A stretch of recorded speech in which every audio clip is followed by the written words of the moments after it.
Hello and welcome to the Just Interesting podcast with me, Robin, and Alex. Hello, Alex. How are you? Hello there, Robin. Yeah, not too bad, thank you. Glad to be here this week. Thank you and Martin, for holding the fort last week. I appreciate you guys both doing it when you were under the weather. I was also under the weather. Did you even actually come up with a crazy reason why? I don't think we did, actually. I don't think you did you? I somehow got away with that. You did. I'm not sure how. I think because the truth was just too... The truth was too horrible. Unspeakable on the podcast. I couldn't think of anything that was crazier than what was actually happened to you. Yeah, so... And we'll leave it there. It shall forever remain a mystery, a tantalizing mystery for all of our listeners. And that's what we like to talk about on this channel. Mysteries and drug busts. Today we shall be discussing history's biggest drug busts. And only those two things, mysteries and drug busts. Welcome to the Just Interesting podcast, everyone. Settle in. This is a drug bust episode. The other 125 episodes have not been drug bust episodes. Oh dear. It was a smooth segue, I thought, but thanks for pointing that out, Alex. Whatever. No, I love that. I think that needs to be the description of this podcast going forward. Mysteries, maybe history, and drug busts as a third pillar of it. Each one of us, Martin, Alex, and me, represents one of those things. It's up to you to decide who is most closely associated with history, mystery, or drug busts. Let us know. Let us know in the comments below on YouTube if you're watching us on YouTube, or by contacting us, I'm going to say on Twitter, because at the time... No. Oh, absolutely incorrect, Robin. Oh my gosh. No. We're living in Mr. Musk's nightmare realm. So... you can X us. No. Are you on? Have you switched sides? Are you on Threads yet, Robin? No, not yet. But I was going to ask you actually. And maybe we'll have a proper discussion about this in our Patreon and YouTube member exclusive episode. A little more interesting. Perhaps we'll discuss this. The migration to Threads. I think it's going to happen now. I think this is a step too far. I want to get off Mr. Musk's wild ride, and I want to take part in Mr. Zuckerberg's wild ride. Oh, the choice between with this billionaire and that billionaire. I know, what a wonderful world we live in. How can I decide? We'll discuss that perhaps in more detail later. So at the moment we're on X, whatever that is. I'm at Alltime Robin. And I'm at Just Alexing. Or of course you can contact the channel at JInterestingYT on X. Formerly known as Twitter. And yes, please do let us know what you think about the topic we're about to discuss. But before we discuss that topic, we shall be addressing your comments on last week's episode or previous episodes, comments from the past couple of weeks that we'd like to respond to, both on Twitter and on podcast reviews, if any reviews have been left, and on Twitter, of course. Never mind. And before we get to that, Alex, you have a riddle, I think, that you want to share with us. I do. And I've been enjoying the rhyming riddles. So I've got another rhyming riddle for you, Robin, for you and our podcast listeners out there. So, riddle me this. I touch the earth, I touch the sky, but if I touch you once, you'll surely die. What am I? Whoa. Would you like to hear it again? One more time for those in the back? Yeah. I touch the earth, I touch the sky, but if I touch you once, you'll surely die. What am I? That's intriguing. I mean, I like that rhyme. There's a nice punchy sound to it. It's got a good rhythm, good rhyme. Yeah, but also, what is it? What is it? Well, have a think about it, and I'll get back to you at the end of this episode. So if you think you know the answer, then stick around, and all will be revealed at the very end. If we remember. We're pretty good at remembering now, so we'll probably remember. Yeah, it's fine. We'll remember, it's fine. Yeah.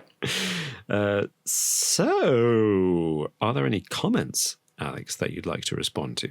There was one that caught my eye, and I was a bit upset or gutted that I missed this discussion because I love talking about food with you guys. And there's one comment from Camera Shy Coco that I wanted to bring up. I won't read the whole thing, but there was some things in it that I just had to point out. So you were talking about the salty licorice from the Netherlands, was it? Yes, or Denmark? Yes. And Camera Shy Coco says, I've tried the salty licorice. I don't like things that are super salty. I don't like olives. I don't like feta cheese, and probably others as well. But I come up against feta frequently. It's quite They common. say, and then they say later on, I use anise, like star anise, in some recipes, and I love fennel in my salad. For years, I used a fennel-flavored toothpaste. What? I have never, ever heard of that. And then they go on to say that there's no excuse for the salty licorice. Nope. There isn't. And I fully agree. I've also tried that salty licorice, and there's nothing that has shocked me more on my taste buds than putting that sweet in my mouth. That was, for anyone who hasn't tried it, I'd urge you to try and get your hands on some, because it's bizarre, and not in a good way. So In case you I wasn't recommend clear. people try it because it's not good? But it's so unusual. Like I've never tried anything before it since. We Like, can't indulge ever this kind of before thing, or Alex. since, you know. We can't. You can't give money to people it's for creating disgusting. It's hideous. a crap thing. You can't do that.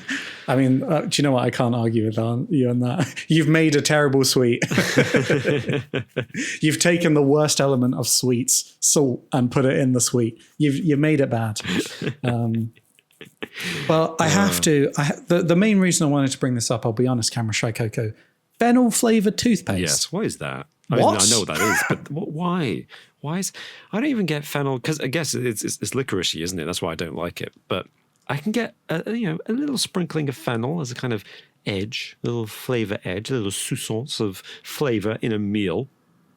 You know, I know it's common in salads and things, but I can understand why you might have it as a component part, one of many flavorings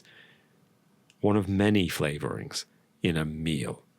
But why on earth would you have fennel toothpaste? I've never even. The thoughts never even crossed my mind that toothpaste could be any other flavor except for mint. That's true. So this yeah, has opened up a world of possibilities. Can you just have any spice flavor? Oh no! Could you have garlic toothpaste? Could you Surely have that would be self-defeating, right? Yeah. Brushing your teeth to make your mouth smell nice and having garlic flavored toothpaste. I mean, yeah. What's the alternative? What's like aside from mint? What's what as else refreshing as mint? I mean, you could have fruit flavor, I guess. Some You go for some citrus thing. Yeah. strawberry or lemon would be. If you had lemon flavored toothpaste, you might end up reminding people too much of bathroom cleaner or something. You know. Oh, you smell like bleach. Yeah, you just drank some bleach, didn't you? Yeah. Well, my teeth are so white now, and my It's tongue. interesting though. Yeah. Fennel flavored toothpaste. Yeah. I'm going to have What- to try that. Is that because you love the flavor of fennel so much, Camera Shy Coco, or is that because you just wanted to try it? Is that why? What's just why? They say, yeah, they say they're a fan of that profile of flavors. They love fennel in the salad, and they've had fennel toothpaste for years. So No, because What there's a a huge world. variety with mint toothpaste, right? You know, there are some that are really, really sharp and strong with the mintiness, and you think, whoa, that's a zinger. And other ones which are milder. I like the milder ones, where I feel there's like refreshed, but I 100 don't different feel- products. I don't know which one I like. It's like kind of a roulette wheel. Anytime I get toothpaste, it's like, oh, that one's a bit gross. Oh, that one's all right. I couldn't tell you which one I buy. They all look the exact same, and there's so many different varieties. It's whichever is on offer in the supermarket, right? Because toothpaste Exactly, is yeah. not cheap anymore.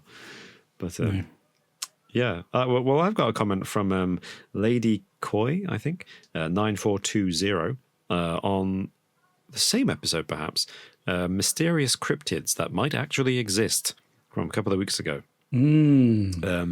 And one of the ones that we mentioned was the water tiger from South America. And Lady Koi says, the water tigers were a fascinating study, but I think they were a prank. I think the same could be said of cryptids like Mokelium bembe from Africa. The locals decided to prank the foreigners. The foreigners got really excited, so they kept it up. And of course, every visit brought them extra resources, so they had more motivation to carry on with the prank. And I think that's a reasonable supposition. Yeah.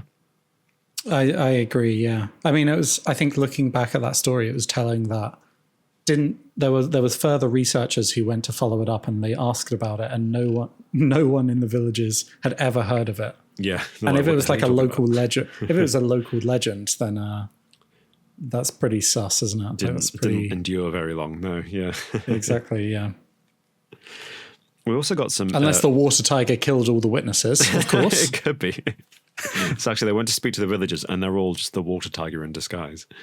Exactly, yeah. No, 3 water tigers in a big trench coat. No, no water tigers here. We're in the rainforest. Why are you wearing a trench coat and a scarf and a hat? What big teeth you have. What giant claws you have.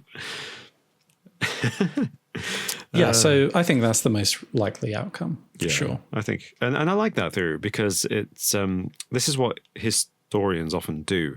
It takes a generation or two for people to get enough distance from the events or from the discoveries, depending on the field of history or paleontology, for people to start looking at things from outside the perspective of the people who made the initial discovery or theory. In this case, it would be white Europeans go to foreign countries at the height of colonialism and look at the natives and think, ha, ha, ha, those simple people, they believe these crazy legends. Yeah, Is there truth that's to these so legends? And now we've got enough distance for people to start looking at it and being like, maybe the natives aren't as dumb as you think, and you were being fooled. And I think history's the passage of time is useful for the clarification of history in that sense, because you get different perspectives. I've literally never thought about that, Robin. That's an excellent point. Wow. Oh, yeah, that's blown my mind a little bit. We had a few comments that I won't read them all out because we might follow up on a different podcast. But on our last episode with Martin and me, we talked about times that internet sleuths got it wrong. And a few people commented with suggestions of other examples to look up of people who've been fallen foul of over-enthusiastic internet sleuths and other interesting mysteries where amateur sleuths have tried to solve it or, actually solved it. So I might follow up and have a look at those. There's like certain disappearances. Someone referenced Carly Russell, and admittedly, I don't know a huge amount about that story, but it seems to be still developing. Yeah. So maybe when it's become a bit clearer and rounded off, we can talk about it in a future episode, perhaps. Thank you for all those suggestions, for everyone who commented on that. And a massive, massive, massive, massive thank you to all of our Patreon supporters and YouTube members who are just wonderful people, help keep this channel going, help us make exciting videos like the time we went to York and made a little documentary about hunting for Dick Turpin, and another documentary that will be available in the future, as well as hopefully future documentaries where we go on site to interesting places, as well as little video essays that we make, sometimes about subjects that YouTube likes to demonetize. Before we successfully appeal them. But who thought it's not YouTube's fault you decided to make a video with Hitler on the thumbnail, Robin? But people want to see that kind of stuff. So thank you to all of you. And in particular, thank you to James, Rashad Najar, Caleb Wilkerson, Kurt Jones, John Baker, Janie, Henny Ruffle, The Super Show Podcast, Nicholas Dill, Emmett Tapia, Ahmad, Peasward, Josh Tromatek, A Filthy Casual, Simon Workman, and Captain Wonky. Thank you all so much. And thank you to everyone else who I haven't named for all of your support. You are wonderful people. And of course, as we already mentioned, all of our Patreon supporters and YouTube members get access to our episodes of A Little More Interesting, which are kind of mini podcast discussions that we record and put up exclusively for those people. And we're on well over 100 episodes of that now. So if you join now, you can, for as little as $1 a month, you can get access to a back catalogue of A Little More Interestings, as well as our Discord server and the thought that you are supporting a channel such as this. We do behind the scenes bits as well occasionally as well, but for a while now when we just do the podcast, there's not a huge amount of behind the scenes tidbits to share with you because we're just sitting in our rooms, but we also have a Twitch, twitch.tv/just_interesting. Head on over to that and follow us. Whilst it's still called Twitch, who knows, it might be called Why in the future. Just whatever. But we do play games. You've been playing the Indiana Jones classic game on the original Xbox, is it? Or Xbox 360? It's an original Xbox game. I've been playing on the Xbox 360 because it was backwards compatible. Yeah. The 2003 game Indiana Jones and the Emperor's Tomb. And I plan to keep streaming and finishing it. I just haven't had the time for the past couple of weeks. I've done 3 episodes. I've only played about 2 or 3 hours of the game, and I've probably got 10 hours to go. Because even though it's a 2003 era game with only a 5-hour campaign, it's the kind of game where Robin dies a lot. So if you don't mind watching me die a lot and fail a lot, then please feel free to go over to Twitch, give us a follow, and every time we do a live stream, you'll get a notification and you can watch us live and, of course, get involved in the chat. But speaking of chatting, Alex, would you like to talk about the biggest drug busts in history? I'd love to, Robin.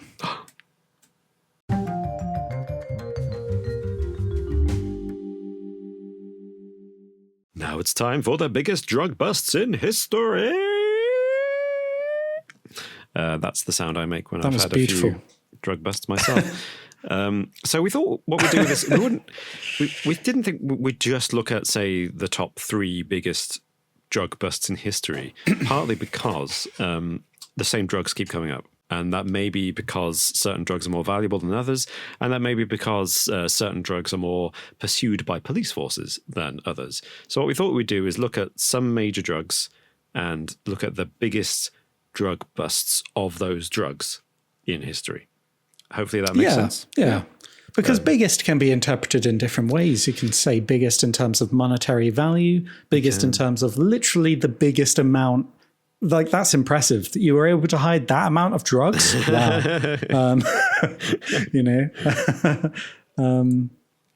So, even just the biggest criminal that was arrested during a drug bust. The physically largest criminal. Yeah. Yeah. So, Alex, do you want to go first? I would love to, Robin. Ooh. So let's start at the bottom, shall we? With everyone's favourite, a bit of Mary Jane.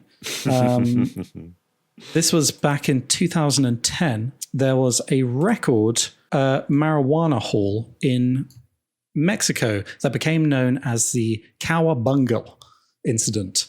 And there were 11 people arrested during a pre-dawn gun battle.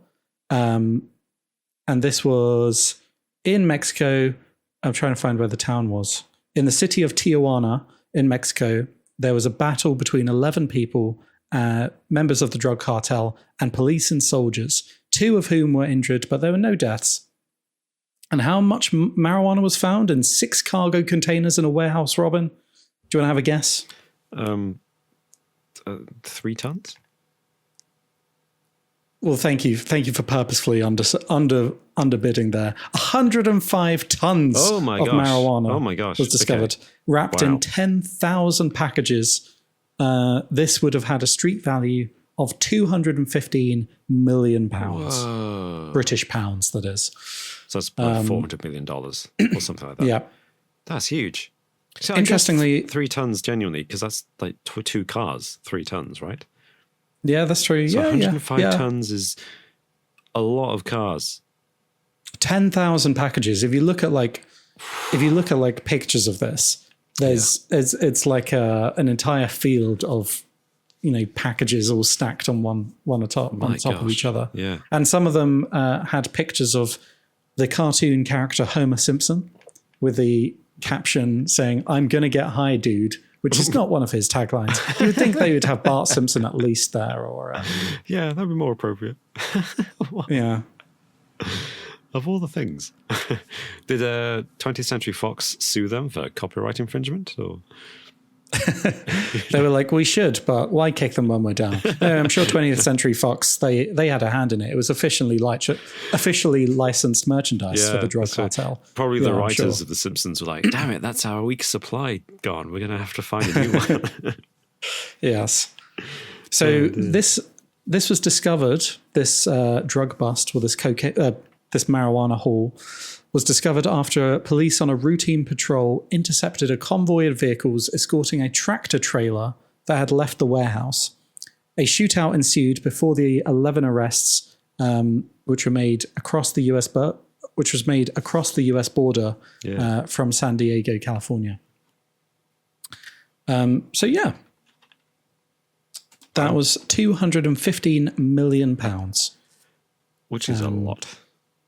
Yeah, yeah. It is. And this was marijuana that was destined for America. It was trying to cross. It was crossing the border, as we say. So that's a lot of green. A lot of green grass. In two senses, a lot of greenbacks and a lot of green grass. Yeah. Exactly. Nice. Well, from marijuana and America to MDMA and Australia. My next drug bust is the ever popular MDMA and amphetamines. MDMA, also known as ecstasy. And normally taken in pill form. I say normally taken. I don't know if there's any other way to take it, to be honest. I think amphetamines and MDMA are always taken as pills, I believe. I wouldn't know. I'm sure you can grind them up and snort them, probably. I suppose, yeah, you're probably right. Sure, you probably can. Well, at least they're supplied. I have no idea, though. They're supplied in pill form. And apparently they are two of the most popular drugs in Australia. So the Australian authorities are really hot on cracking down on MDMA and amphetamines. These drugs are particularly popular in Australia because of the nightclub raving scene, spoken by a true raver, as you can tell. And on November the 14th, 2014, they intercepted a container ship coming from Hamburg in Germany that contained 2.8 tons of ecstasy pills. Wow. Just the pills. And they were hidden inside bits of furniture. Wow. So, okay. Yeah. So inside a sofa. Yeah, or like inside a mattress. sofa and maybe seat. Yeah, mattresses possibly and seats. I was thinking hopefully something as imaginative as they had hollowed out the leg of a chair and filled it with pills, but probably more likely they'd stuffed them into mattresses and sofa cushions. Yeah, you get more bang for your buck. You're not going to get that amount in chairs. You'd have to transport a lot of chairs. You would, wouldn't you? I would assume they have a system for detecting these, maybe with sniffer dogs, as opposed to opening every shipping container, sitting on the furniture, rubbing their bum on it and being like, this one feels like pills inside, as opposed to this one feels like duck feathers or whatever. But apparently 2.8 tons of MDMA in 2014 had a street value of $1.5 billion.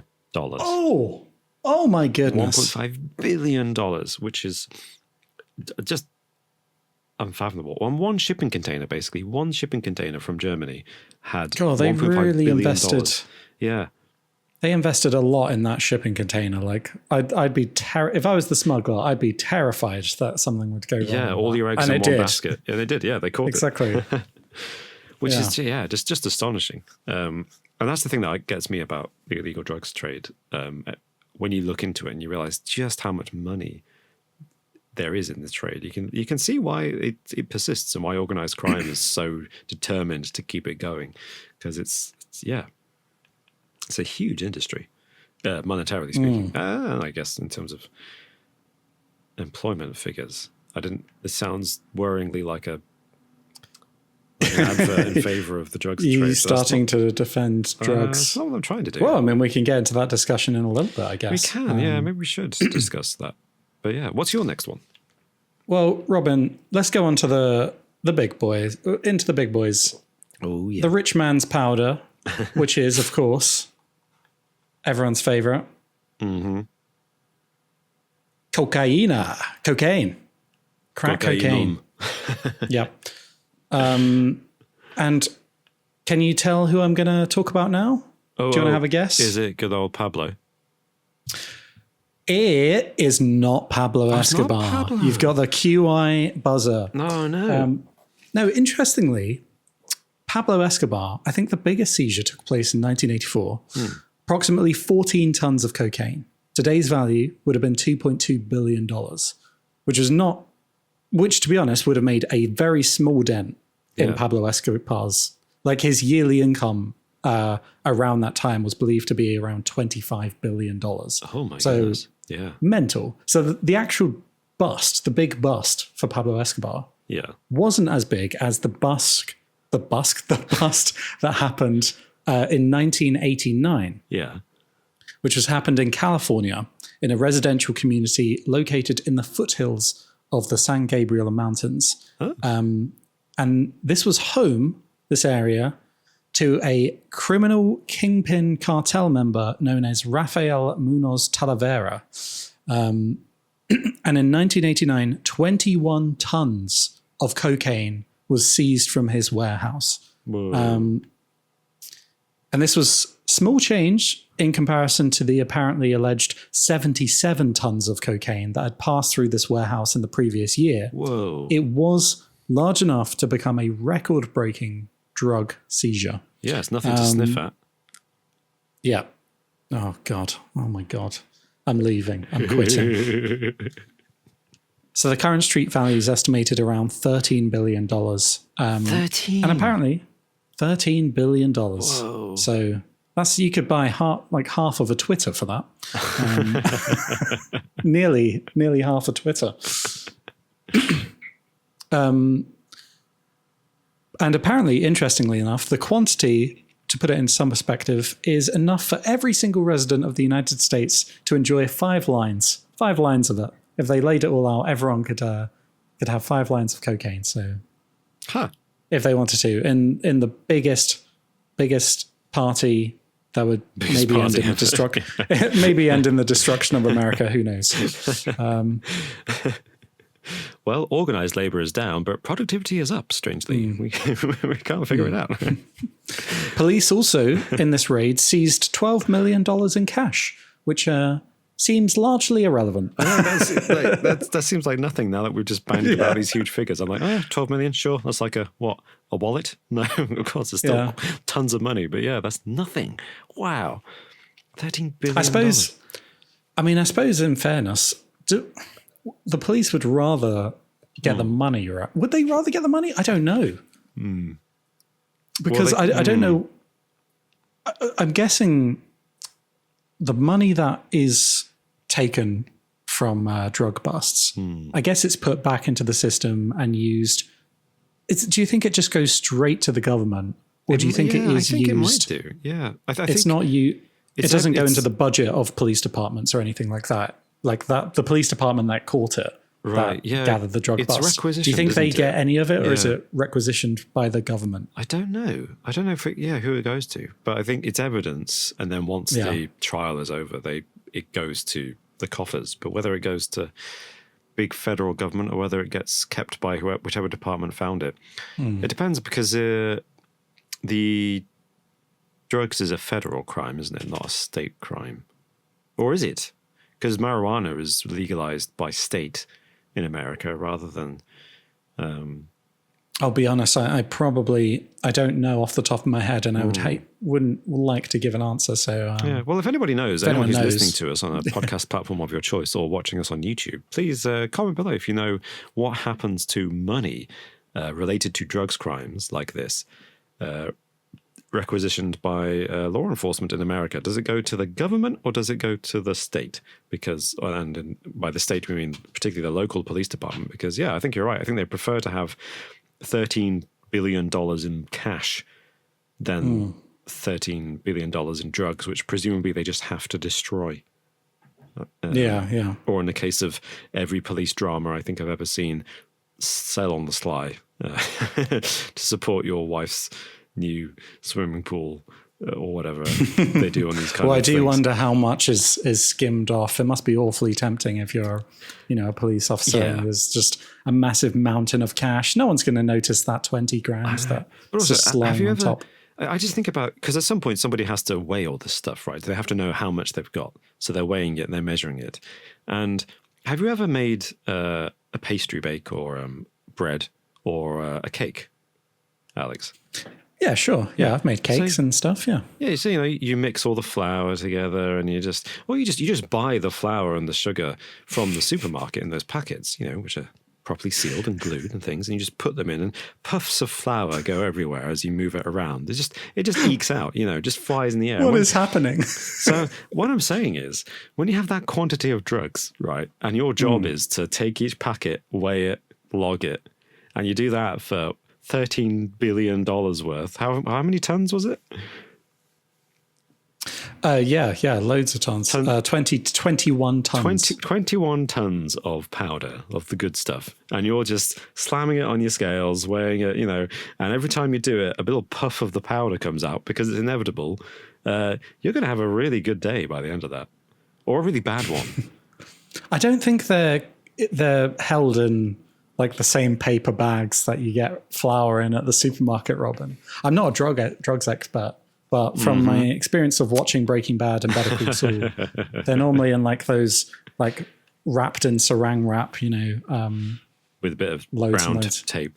Duct tape around it. Yeah. They're not just like slamming it down and a big puff of it comes Yeah, but then they have to test that it's real, right? And they always stick their knife in and lick the knife blade and like, they're like, why have you done that? You've broken the package now. Oh, so I'm saying maybe there's a police officer, maybe the dutiful ones just weigh the packet, and then the slightly dodger ones are like, I've got to test each packet just to make sure, guys. Just like sticking their knife in, taking a lick, and by packet number 300.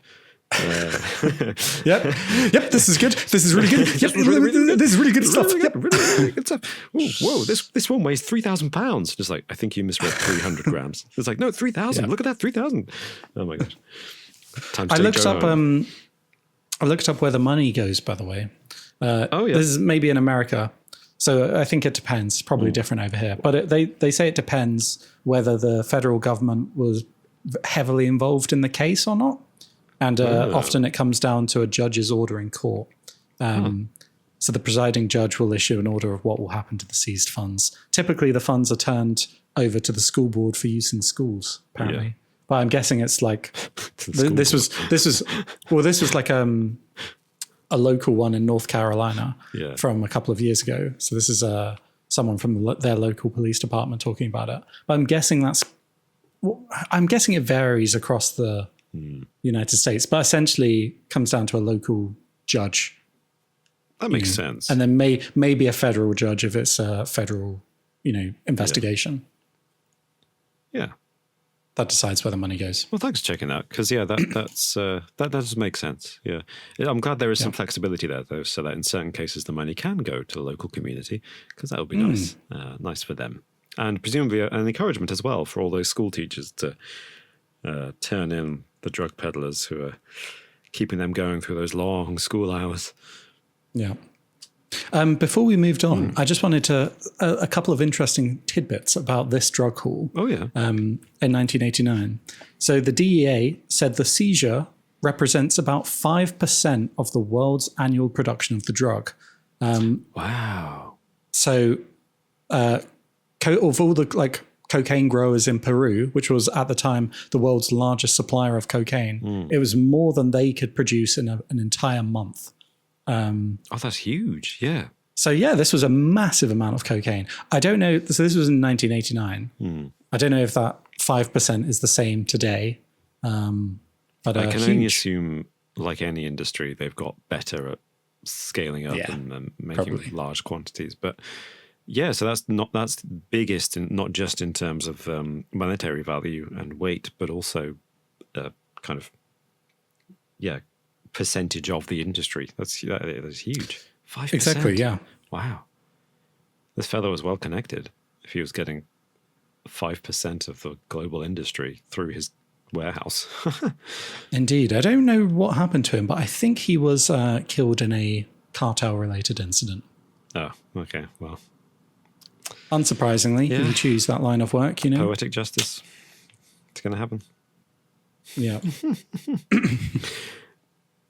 Well, I think that leaves us just one big drug to cover, and in particular in the United States, because it's been in the headlines for a few years now, and that would be opium. Oh, the big one. The big one, yeah. And apparently the biggest drug bust in history, as well as for opium, is Afghanistan, 2009. Because, of course, Afghanistan produces 90% of the world's opium. Although apparently that might be going down now that the Taliban have taken over and they don't need it to fund their terrorism. But that's a separate issue for a separate podcast. And, of course, 2009, peak war on terror, Western forces, UN forces, NATO forces are in Afghanistan trying to combat the Taliban, and they're doing frequent sweeps of territories where they know the Taliban are active, and going through cave systems and rooting out terrorists. And after a gun battle in which they killed 60 members of the Taliban, who put up an apparently, and I quote, ineffective resistance. I mean, for the 60 dead ones, it definitely was ineffective, wasn't it? They seized 92 tons of opium. Oh my God. Yeah, and poppy seeds, which obviously is made into opium. And it was such a big haul that they actually, their newspaper reports for it and the official statement from NATO and the UN doesn't give a monetary value for it. Because it's such a big haul, they're like, we just can't calculate how much this is worth. However, I looked into it. Yeah, but go on. Yeah, there's got to be a number out there. So I looked into it. And in 2009, at its peak, dry opium, because there's fresh opium and dry opium. Fresh opium is kind of like a paste, and dry, I guess, can be transported. So dry is more valuable. Was fetching $95 for a kilogram. Now, there are 1,000 kilograms in a ton, which means that 1 ton is worth $95,000, which means these 92 tons were worth $8.7 million in 2009, which is worth... That doesn't sound like a huge amount. Yeah, $12.5 million today. Doesn't sound that big in monetary value. Even though this is claimed as the biggest drug bust in history, 92 tons. So I thought, I'm going to dig a bit deeper into this, because you may remember this, Alex, or you may have heard of this in history, the Opium Wars. I've heard of it. So where's the other place in the world that produces opium outside Afghanistan? Well, that used to be known for it, at least. It would be. It was. You'd have to turn a bit further east for that, wouldn't you? You would indeed. You'd have to go over to Winnie the Pooh area. You would. You'd have to head over to China. Winnie the Pooh and his endless opium benders. Yeah, all the way to China. And this is where the Opium Wars took place. And there were 2 of them. And it was mostly between the British and the Chinese. So I thought, what were the Opium Wars all about? And how much opium did they uncover? And the first Opium Wars were triggered by what I actually think is the biggest drug bust in history. Okay. So this was in 1839, June 1839. And opium had been popular up until that point, and the British and other nations like France had gone to China and started industrializing the farming of opium. And it was used medicinally, as you know, still is today, morphine. Yeah. But in the very late 18th century, some smart Chinese folks realized that, hey, if you smoke this stuff, it's pretty good. And so a growing industry of drug abuse occurred in the early 19th century. And by 1839, the British were the main producers of opium for drug recreational use. Get in. Yeah, Number one. we're over there in China and in Bengal, growing copious amounts of opium and shipping it to China in particular, but also to the West for drug use. And the Emperor of China got fed up with this, and he was like, right, I'm going to crack down on this. So he ordered, because it is Chinese land, the seizure of all opium. But these were British companies. So when he did this, it naturally triggered a war, because the British were like, you can't take our illegal drugs from us. But would you like to hazard a guess at how much opium they seized in 1839? Okay. It's got to be more. I don't want to... Is it 150 tons, I'll say? You're right, it was more than 92 tons, but it was not 150 tons. Oh, okay. So they seized 20,283 chests of opium. We still know what these chests look like, because they've got examples of them. If those chests were full, they would have seized 1,300 tons of opium. 1,300 tons. 1,300 tons. I thought you were saying it was less than 150 tons, but the way that I was like, oh, okay, so it's more than 92, less than 150. No, it's considerably more. Wow. Yeah, and there was so much, it took them 23 days to destroy it all. with an army of people systematically emptying these chests and destroying it. And it took them 23 days. Yeah, I think I could guess why it took them so long, Robin. It doesn't have to do. It's the fact they were burning opium. Well, apparently one. Why didn't we set the bonfires more? Why did we set them downwind? This was such a bad idea. Well, apparently they destroyed it actually by pouring it into the estuary going out to sea, but mixing it with lime and another chemical to basically make it completely unpleasant. Right, okay. So loads of fish had a great time for a few weeks, maybe months, but it wasn't really usable to humans. But it was actually held up. The destruction process was held up. For example, one time some fella thought, hey, there's loads of opium here. They won't notice if anything goes missing. Tried to sneak away with it, was caught and beheaded on the spot. Yeah, that's not a good idea, is it? Yeah. No, it's not. I mean, and that's how you can deal with criminals in the drug trade when you've got an emperor running your country. Bring back the monarchy.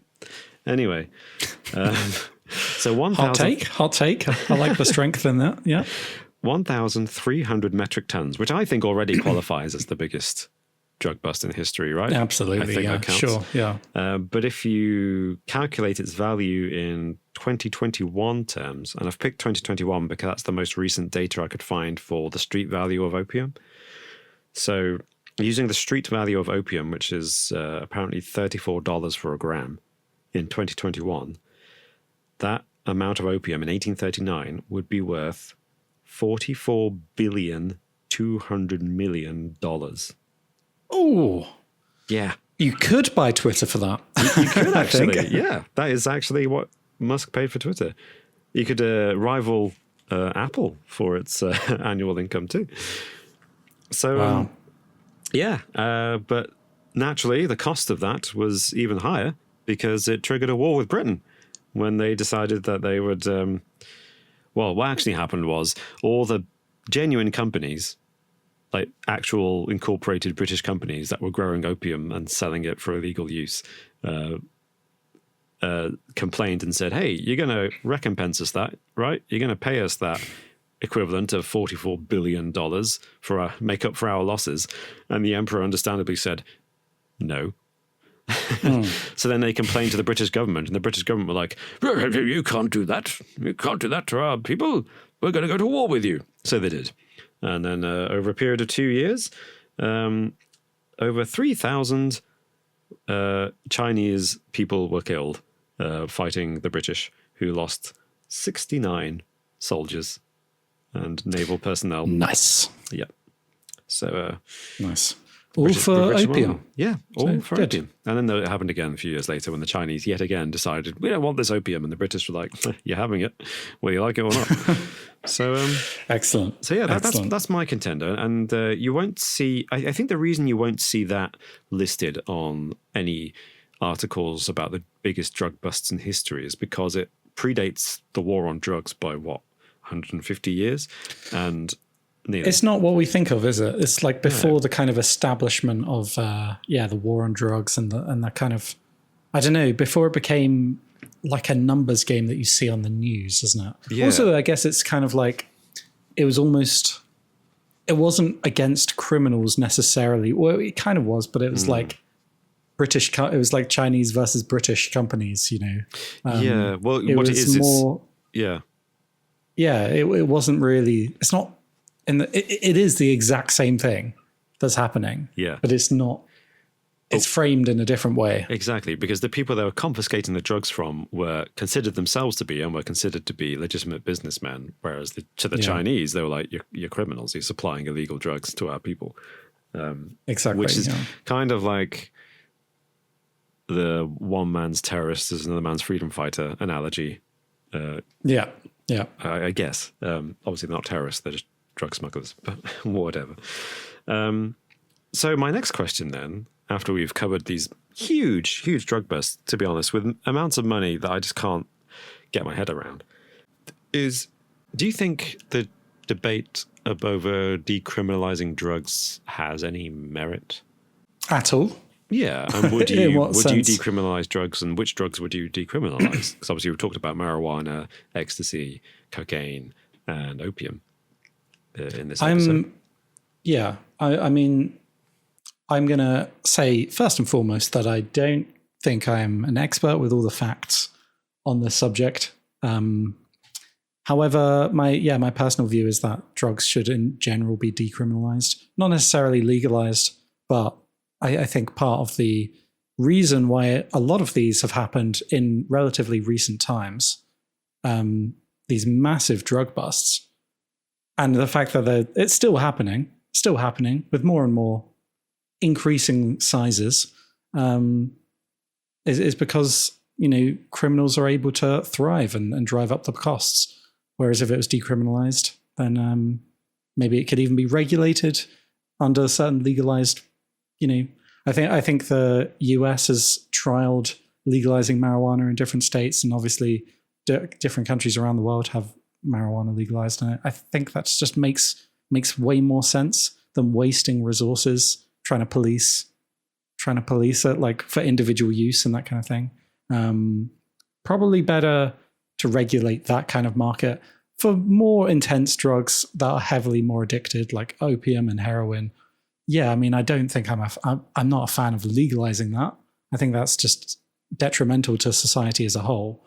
But yeah, I think people that have addictions and stuff should be helped as opposed to treated as a criminal. I think the war on drugs has also led to a mass incarceration problem in the US. That is crazy. I think the US, the stat a few years ago was that they had more prisoners than the rest of the world combined. I don't know if that's still the case, but yeah, the majority of them for drugs offences. In fact, I've got the data in front of me now. Globally speaking, according to Talking Drugs, which is a campaign group, and a study carried out by them and the International Drug Policy Consortium, 1 in 5 prisoners globally is incarcerated for drugs offences. Wow. 1/5 of the world's prison population, which is huge. And like I say, like what a drain on resources, national resources, the space in prisons, the salaries of the people required to look over them, and of course the money that goes into feeding those people, clothing those people, and the energy expended on the prison itself that they're in, and therefore the burden on the taxpayers or the private system that America has, which is clearly not fit for purpose in so many ways. And other statistics in this study show that across 29 countries or 49 jurisdictions, because you've got a country like America which are federalized, where some drugs have been decriminalized or where studies have taken place, should show that generally the war on drugs targets people living in poverty, people belonging to ethnic minorities, young people, and lead to problems that we don't really associate necessarily with drugs, such as apparently annually 500,000 preventable deaths from overdose are caused by the criminalization of drugs because of people doing these things in secret and doing it alone, so nobody's there to help them, doing it with other people who are criminals and therefore not in a safe space, basically. Yeah, not in a safe space. Or because of the nature of a lot of the drugs with injections, those deaths could be caused by HIV or hepatitis or tuberculosis. Diseases whose spread is very much associated with criminalized drug abuse. As well as human rights violations, including arbitrary detentions, executions, and extrajudicial killings by drug cartels. We've already mentioned a couple in this episode. Yep. And by jurisdictions and countries who have a legal system or a penal system that might be harsher and less respectful of human rights than we would like to be in the West.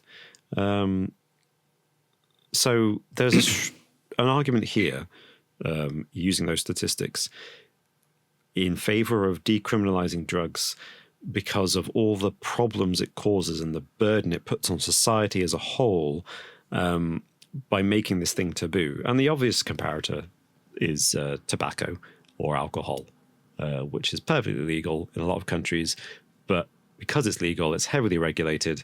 In Europe and Britain, you have, I think in Australia too now, you have cigarette packets that have no branding, have no kind of design on them to make them appealing. They're just covered in these horrible adverts of people's lungs that have been diseased and all the other health conditions that are associated with smoking. And they're, in the UK at least, they're taxed up the wazoo, and cigarettes cost so much because they're heavily taxed, and alcohol costs a lot because it's heavily taxed. And the argument there is it's a luxury good. It's not actually an essential, and you can, fill the coffers of the government quite effectively with these products that are taxed, as well as regulated, so we know that they're safe. Well, not safe necessarily, obviously. Alcohol abuse and tobacco abuse can lead to horrible things, but at a certain point, I guess with some drugs like marijuana, it's like you can make. I'm going to sound like an absolute pothead. You can definitely make the very, very easy argument that alcohol and tobacco are way more detrimental to your health than recreational marijuana use.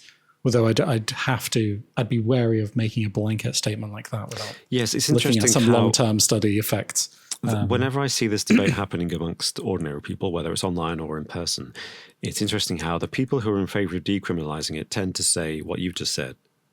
And then the people who are in favor of sometimes making it even more criminal, a class A drug rather than just a class C or whatever, tend to say the opposite and say, actually, it's worse than tobacco and alcohol.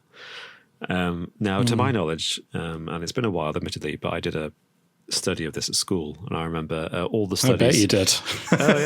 Close study. I bet you did a very personal study. We did a database gathered lots of qualitative data using surveys, and I read up on it as well by campaign groups. And I think the favor of scientific evidence is absolutely, the weight of scientific evidence is absolutely in favor of cannabis is no worse than tobacco or alcohol, if not better than both of those combined, because it does have problems. It affects your health badly. I think particularly mental health.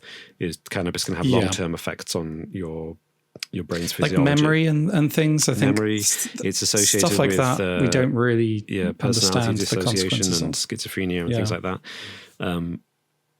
But the question is, what's comparatively, is that a greater burden than the effects of alcohol and tobacco? Tobacco, the effects that we know, what those effects are. Yeah, exactly. And I think I think even then the consensus, or the majority of scientists and studies seem to say, even when they say actually cannabis has really bad effects on your health, it's still not as bad as tobacco and alcohol, which we widely accept in society. So why not accept cannabis?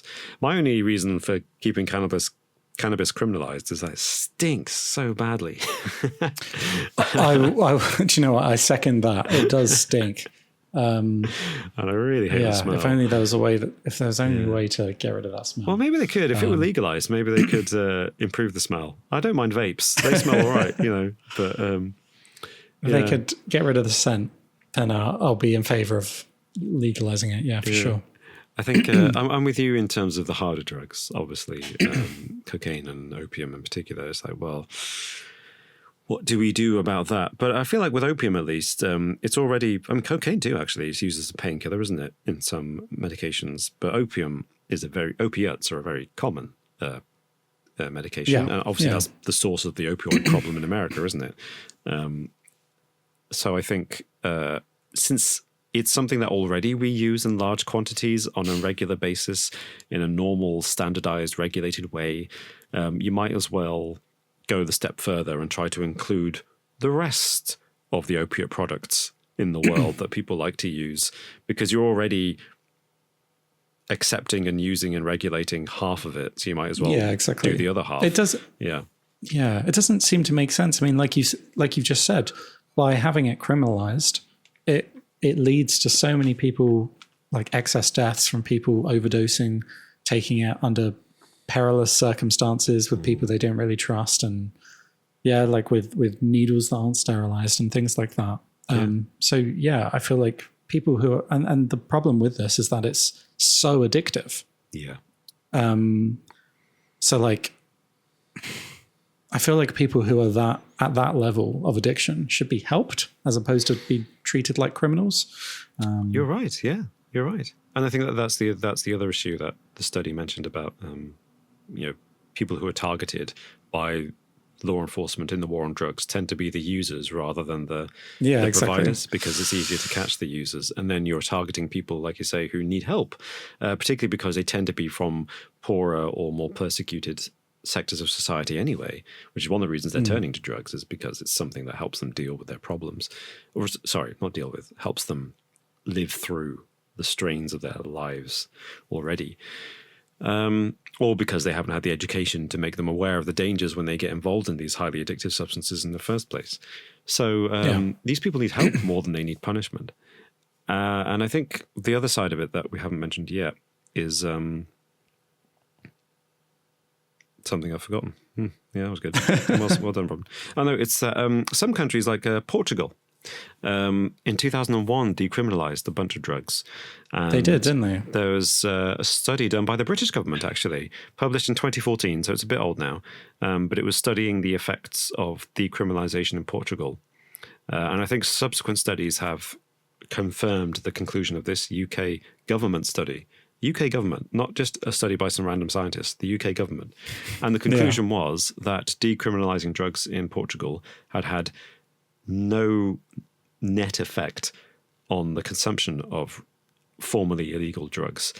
There had been, so people who panic and be like, if you decriminalise drugs, then everyone will use them and it will go crazy and you can't control it. Actually, what happened was there was a small spike in usage, as a lot of people are like, hey, it's legal now, I'm going to give it a try. And then levels dropped.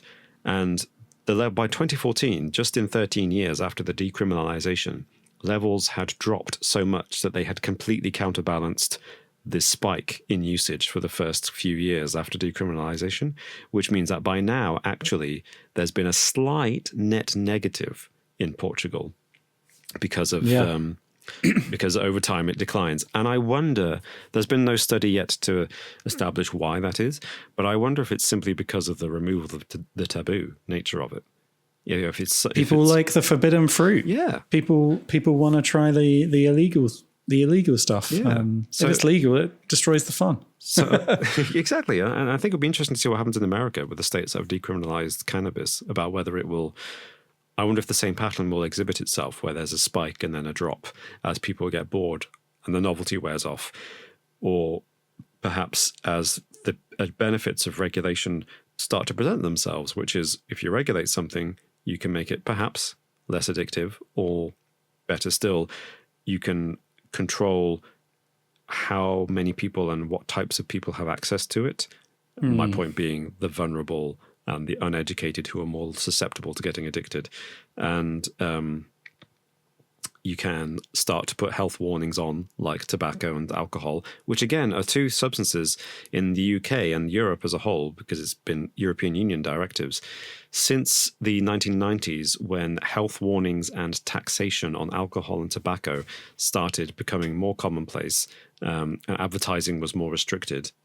In fact, I think it's more or less banned advertising for tobacco, at least, if not alcohol too, to prevent people, or to discourage people from abusing these substances or using them in large quantities. We have a generation now, which is our generation and the generation below us, who are actually drinking and smoking far, far, far, far less than our parents and the boomer generation did. I saw something the other day, though. Yeah. And this wasn't a study or anything. This was literally just, I saw someone say this on social media. So this is heavily anecdotal. But I heard that there was a bit of a resurgence happening in smoking in vapes, the younger generation.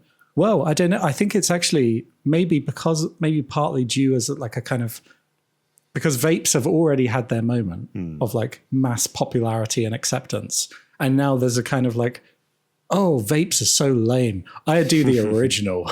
I do the original tobacco. Right, So I don't know if it's vapes that are causing that. Like more people are actually smoking cigarettes. And like roll-ups and stuff. I saw something similar last year. I think it was I can't remember who it was, but something that said vapes may be acting as a gateway into tobacco smoking. Yeah, for young people. Because I mean, it's the classic thing of it just looks cool, you know. Vapes don't look cool, whereas damn, you watch Thomas Shelby smoking a cigarette on Peaky Blinders, and goddamn, you're sold. I mean, that's it. I've also noticed that too. I think I've noticed that seems to have been a rise in recent years, at least in Britain, but I feel like in America too, of period dramas, films and TV that are set in a time when smoking was commonplace, really emphasizing the smoking. Like they've made really glamorizing it. Yeah. You know, they've made an effort to include it. You know, because it's because you know the vast majority of period dramas are anachronistic and inaccurate in many ways. You know, even very rarely do they try to have an authentic portrayal. But one of the obvious things that is authentic, and I'm saying from having read lots of interviews with filmmakers who mention the fact that they do this deliberately. They include the smoking because it's like you watch all those 1940s movies and everyone's smoking all the time. They're all chain smoking because it was so commonplace. It's what they did. And now when you have a movie set in the same era, they're like, oh, everyone smokes because that's what they did back then. And it's like, so you're not going to address the fact that the rampant racism and sexism, but you're going to have everyone smoking because it's authentic. Okay. And I've noticed also in Britain, at least, and I don't know if this is true in, say, America, but on our film and TV classification or certification bodies, it's called the BBFC. It's the equivalent of the MPAA in America, the body that decides what age rating video games, TV shows, and movies get. They've added in recent years a smoking warning. Have movies. they? Yeah, I didn't alongside notice that. Violence and sex and drug abuse and other dark topics, they've added smoking as a censorship warning. And I wonder if that's kind of maybe we've crossed the line a bit too far, and the awareness of the bad effects of smoking has now. We've gone from the constructive stuff, which is stopping the advertising, putting the health warnings on the packets, taxing it so it's really expensive, so that only people who really, really want to smoke will smoke, to we're making it look cool by adding it as a warning on movies and TV, like, ooh, smoking, that's exciting. You know, now it's gone back the other way, and it's so forbidden that it actually has gone back round to being cool again. Yeah, because it's kind of on the verge of being considered criminal. It's on the verge of being so disapproved of that, there's a generation of teenagers who are like, yeah, smoking's badass, yeah. It's interesting. I've never really thought about this before. Well, I mean, honestly, why even have that warning on? So who's going to look at that warning and think, oh no, yeah, we can't watch this then? I mean, yeah. Or like, oh no, little Timmy can't watch this. There's smoking involved. Like that's not something, I don't know. At the risk of sounding like one of those right-wing, anti-woke, snowflake bashing people, you know, it's there are certain questions I have about what censorship bodies feel the need to consider when judging the age ratings for their and the warnings. You're just going to be outside with a protest sign, protesting the BBFC for going woke. You'll be the only protester there. Yeah. Right. Oh, well, thank you for this discussion, Robin. Thank you for discussing that. Sorry, I didn't know if you had anything else. No, I didn't. Thanks for listening to me whilst I ranted. And thank you to all of you listening to us at home, whether on a podcast platform of your choice or on YouTube. Thank you so much for spending this time with us and listening to us share our thoughts on the very complex and, for some people, very sensitive issue of drug decriminalization. Please do let us know your thoughts, either in the comments below on YouTube or on a review on the podcast platform that you're listening to us on. Or if you want to head over to X, stupid name. I think maybe we'll jump onto Threads. Maybe we'll get a better username on Threads at this point. Yeah, You know, Interesting just YT, interesting. sadly, the good stuff was taken. So yeah, well, Maybe we probably should have done that already, to be no, honest. you're right. No, I was actually, I was going to do it last week, but didn't have time.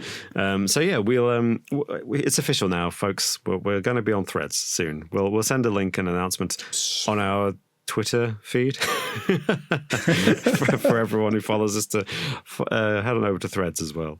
But we'll stay. Don't worry, we'll be staying on X or Twitter. Yeah. The artist formerly known as Twitter. We'll be staying there. So feel free to continue following us there. Don't worry, you won't get abandoned. We don't compel you to go over to Threads if you want to follow us. Well, do you know what else? Do you know what else you can do? Yeah. You don't have to do anything at all. You can just stay here where it's safe and wait for us to come back next week. Yeah. Because we'll be back. You don't have to do anything. You don't have to follow us on all these scary new platforms. You can just stay with us here. Oh, Alex, that was very comforting, especially the way you say it. Just The way the world is moving, Robin, there's all these different platforms popping up. You know, it's a scary time, and I think people need a bit of stability. So don't feel like you have to do any of this. You can just stay here if you want. Oh, thank you, Alex. No, you can't, Robin. You have to go onto all these platforms and promote us, Robin. Promote us. Oh dear. So I want to know, Alex. I want to know. Yes. What's the answer to the riddle? Oh my gosh, yes. Okay. Oh no, I've closed it. Let me. He hasn't got the answer. I could. It was something about I'm on Earth. I'm on the sky. If I touch you, you'll die. Yeah. Oh no, here we go. Okay. I touch the Earth. I touch the sky. But if I touch you once, you'll surely die. Do you have any guesses? I'm going to confess, I'm fairly stumped by this. I can't think of like sunlight, but that won't kill me. Air doesn't kill me. Okay, it's you're circling it. Maybe think of other weather patterns. Rain. I touch the Earth. I touch the sky. Yeah. But if I touch you once, you'll surely die. Again. Is it an eruption? A volcanic eruption? You're very close with rain. Close, you're going to kick yourself. Close with rain. It's not hail. It's not snow. Thunder and lightning. Oh, that's cool. Yes, that's a good riddle. I like that. Lightning. Yeah. My dad was struck by lightning. He lived. Oh wow, really? Yeah. He was holding an umbrella, which is why I don't like using umbrellas. Was he okay? Did he? I mean, he wasn't okay, right? But he lived. That was 10 years before I was born. Thank you for that riddle, Alex. That was really good. That was a good one. I'm glad you liked it. I did indeed. And thank you all for joining us. Thank you all for listening to us discuss that. Please do share your thoughts with us. We'd love to know what you think. And we'll see you next time. Bye-bye. Bye-bye now.